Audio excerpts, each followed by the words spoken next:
रात में ही क्यों होती है ज्यादातर शादियां? जान लें इसके पीछे के इंटरेस्टिंग फैक्ट्स। शादी को भारतीय संस्कृति में केवल दो व्यक्तियों का मिलन नहीं, बल्कि दो परिवारों और दो आत्माओं का पवित्र बंधन माना जाता है। इसे जीवन के 16 संस्कारों में से एक सर्वोच्च संस्कार माना गया है। हिंदू धर्म में विवाह 13वां या त्रयोदश संस्कार 16 संस्कारों में से एक है, जो मनुष्य को गृहस्थ जीवन में प्रवेश दिलाता है।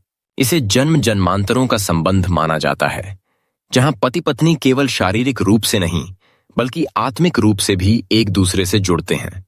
हिंदू धर्म में शादी के दौरान कई तरह की रस्में होती हैं। हिंदू धर्म में शादी को त्योहार की तरह मनाया जाता है। शादी में निभाई जाने वाली रस्मों में हर छोटी बड़ी चीजों का बहुत खास ध्यान रखा जाता है। लेकिन क्या आपने कभी सोचा है कि शादियां रात को ही क्यों होती हैं? चलिए जानते हैं इसके पीछे के रोचक तथ्य। हिंदू धर्म में किसी भी शुभ कार्य के लिए मुहूर्त, शुभ समय देखा जाता है। ज्योतिष गणनाएं नक्षत्रों, ग्रहों और राशियों की स्थिति के अनुसार अक्सर देर शाम या रात का समय ही विवाह के लिए सबसे शुभ निकलता है। इसलिए फेरे उसी शुभ समय पर होते हैं, भले ही वह आधी रात का हो।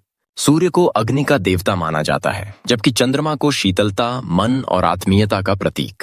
ऐसे में एक मधुर और शांत रिश्ते के लिए ये गुण आवश्यक माने जाते हैं। इसलिए चंद्रमा को साक्षी मानकर विवाह करना शुभ माना जाता है। रात में ध्रुव तारा दिखाई देता है, जिसे स्थिरता और अटल प्रेम का प्रतीक माना जाता है। यह तारा पति पत्नी के रिश्ते में भी स्थिरता और दृढ़ता बनाए रखने का आशीर्वाद देता है।